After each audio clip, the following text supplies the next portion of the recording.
Hello and welcome back to my channel. Yes, I'm still under the weather. I'm hoping to be back up and about, I don't know, in a day or so.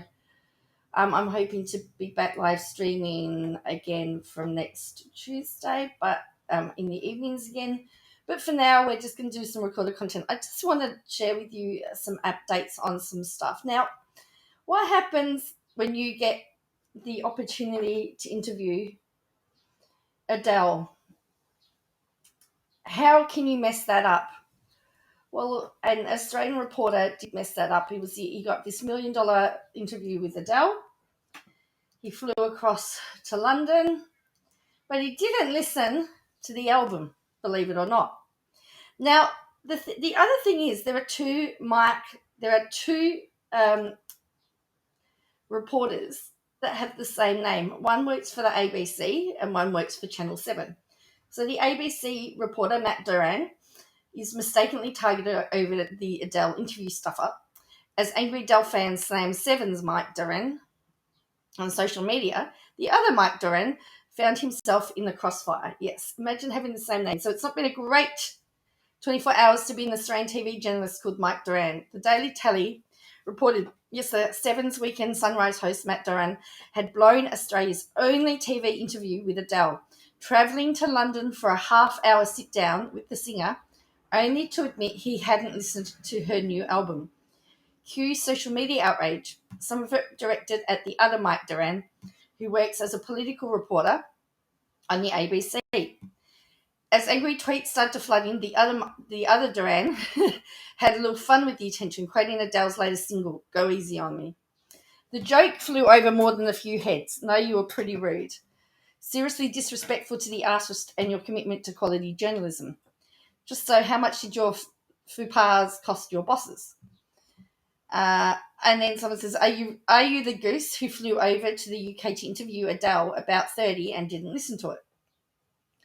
To be clear, Seven's Matt Duran is on the left and the ABC's is on the right. Yes, so this is this is the one that stuffed up the interview. This is the other one. Compare the pair. One's a real Matt Duran and the other one works for Channel 7. All right. The Matt Duran responsible for this Adele controversy has copped his share of criticism, though. Hundreds have flocked to his most recent Instagram post, a selfie with two 7 crew members in London on November 4, teasing a pretty special story he was working on to mock the TV host for the huge blunder. The Daily Tally reported that Adele was offended by Duran's admission he hadn't listened to her new album 30, and her record company exercised their right to can the interview, leaving Seven with no footage from an interview that was organised as a part of a $1 million deal, which included local rights to air the singer's one-night-only concert special. Yep, he stuffed up $1 million down the gurgler. Duran last night defended himself in an interview with The Australian, claiming it was an unfortunate mistake rather than arrogance that meant he didn't listen to the new album. He said he'd been sent an e-copy of the new album but somehow missed it while flying to London. Right. He called it the most important email I ever missed. Said he was mortified and unequivocally apologetic. When I sat down to interview Adele, I was totally unaware that I'd been emailed a preview of her unreleased album. He also refuted reports that he was suspended by Seven over the incident, telling the Australian's Nick Takaboff he was never formally suspended despite being off air for the one weekend. So what do you reckon about that? How do you mess up a $1 million interview? How do you do that, hey? How do you mess up a $1 million interview? Let's have a look at what's happening with William Tyrrell as well. So just for a William Tyrrell update. So as the renewed efforts of searchers surrounding missing boy William Tyrrell into their second week, the major extent of potential evidence collected by investigators has been revealed. Last week, hundreds of officers descended on the small down on Kendall with when the 3-year-old was last seen more than 7 years ago. William vanished from his foster grandmother's home. The renewed search efforts were initially expected to last up to 3 weeks, but New South Wales Police have said that it may now stretch for months. And New South Wales Police Commissioner Mick Fuller told the ABC that it would continue until they believe the job is done. He revealed 15 tonnes of soil and other pieces of potential evidence have been taken from a search site along Batter Creek Road and near Benaroon Drive home to undergo forensic examination. If you think about 15 tonnes of soil being moved in a clandestine lab, there could be weeks and weeks of searching through that before we have any answers. So they've found stuff. They've got to work out what it is. Police have searched less than 20% of the 1.5 square kilometre area, though it is understood some areas will be more difficult to search than others. Rain drenched the area over the weekend, with more wet weather forecast for the rest of the week. While police have said they will continue their search, rain, hail or shine, a local criminologist has warned wild weather could still hamper efforts. Speaking to Sunrise on Monday morning, Dr. Mallet said the rain could hold things up temporarily, but it wouldn't stop police from continuing the search until they have combed over the area in depth. On Friday, officers drained a creek along Batter Creek Road search area, but with heavy rain, it will be likely to be having to be drained a second time. They'll obviously have to wait until the rain stops and have to take the water out and continue the search. Something will hold things up for a few days. Police have moved from William's now deceased foster grandmother's former home and are now focusing their efforts on an area of bushland just under a kilometre away. Police, with the help of the RFS, a group of experts, have been clearing trees and sifting through old dirt along Batter Creek Road in the hopes of finding any evidence that could shed light on what happened to William all those years ago. Multiple pieces of potential evidence have been bagged, taken away for testing by investigators.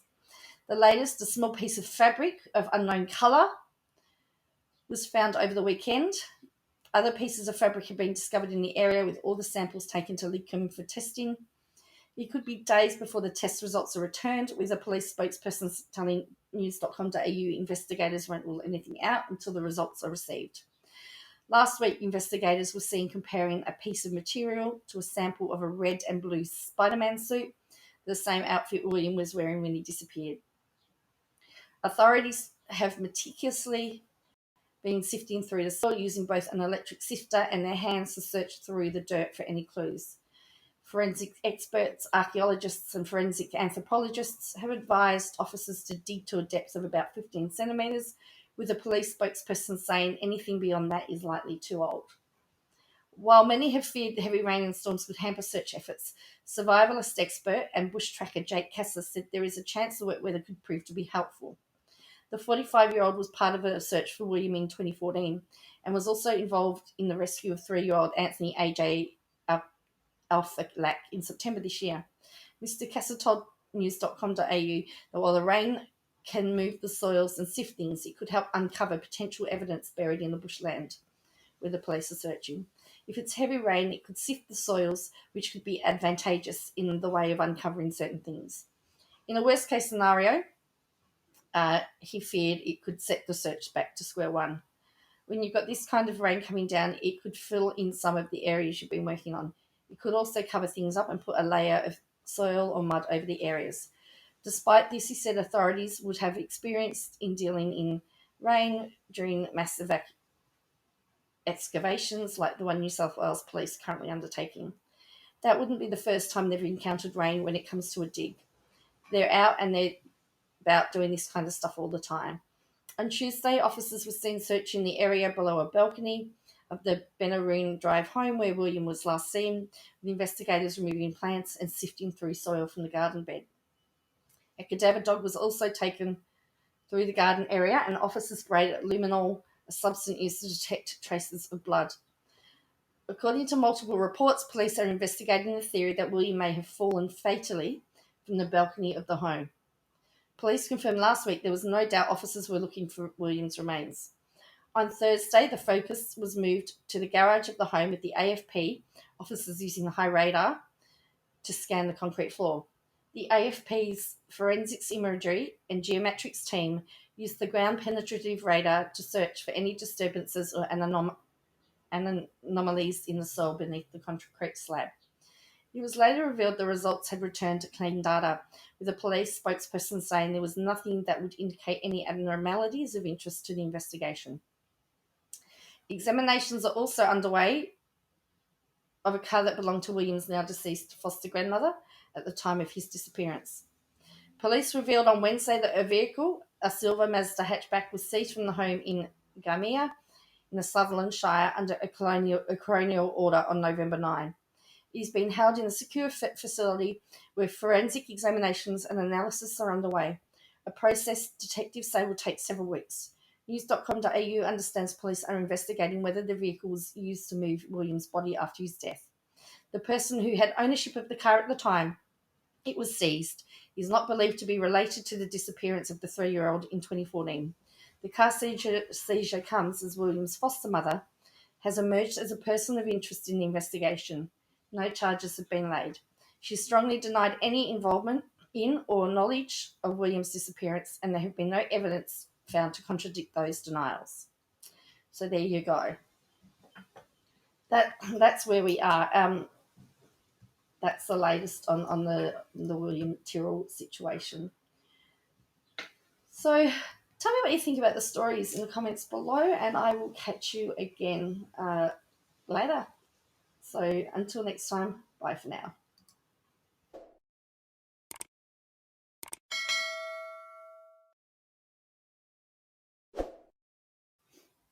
Hello everybody, welcome back to my channel. I'm still a little bit under the weather. I am getting there though. But look, there's been an article that we haven't followed up on for a little while that I thought I'd give you a quick update on. If you remember missing a businesswoman, Melissa Caddick, her business has been in court and they're trying to recoup millions of dollars. Anyway, that has had a decision today. The court orders Melissa Caddick's financial services company, Malabar, to be wound up. So dozens of investors who were swindled out of millions of dollars by missing Sydney businesswoman Melissa Caddick are a step closer to getting some of their money back. So if you remember, she posed as a financial advisor and she went missing on November 12 last year, leaving investors almost $24 million out of pocket. Her Dover Heights house had been raided the day before her disappearance. And in July, the court heard that she'd misappropriated investors' money to buy real estate, holidays, luxury goods over a period of 8 years and sent them to fictitious portfolio evaluations. 2 campers found a foot which DNA testing showed belonged to Miss Caddick on a beach 2 months after she was missing. So all we've got is a foot. ASIC had been pursuing court order trying to recover as much of the money as possible for her 72 clients, but the court had previously heard arguments her assets shouldn't be liquidated until a coroner has declared her dead. Justice Bridget Markovic today found that Miss Caddick and her company both broke the law by operating without the acquired licenses. She ordered the company be wound up and permanent receivers be appointed to her properties. But she said, owing to the unusual circumstances of the case, the receiver must approach the court for direction before taking possession of Miss Caddick's property or distributing funds. So her judgment will be published on Wednesday to allow parties 48 hours to consider redactions. So this is the house on offer. Liquidator and receiver Bruce Gleason said it was positive news for those who were seeking to recover their investments. Until now, we've only been able to investigate and also safeguard and secure assets. It's the next step and include a critical and beneficial step for investors who have lost money. I think the investors have continued to be in regular contact with us, and obviously they're looking for some sense of progress in the matter. And hopefully today is a step in the right direction. She left for her home for a run on November last year, but without taking her mobile phone, wallet or keys hasn't been seen since. The corporate watchdog dropped all charges against her more than 5 weeks after her foot washed up more than 400 metres from her home to enable the civil case to proceed. She was facing 38 charges, including falsely claiming she was a financial services licence and other fraud-related offences. So then we've got this next article that says federal court orders closure of business. Now, there's going to be some ramifications for the family because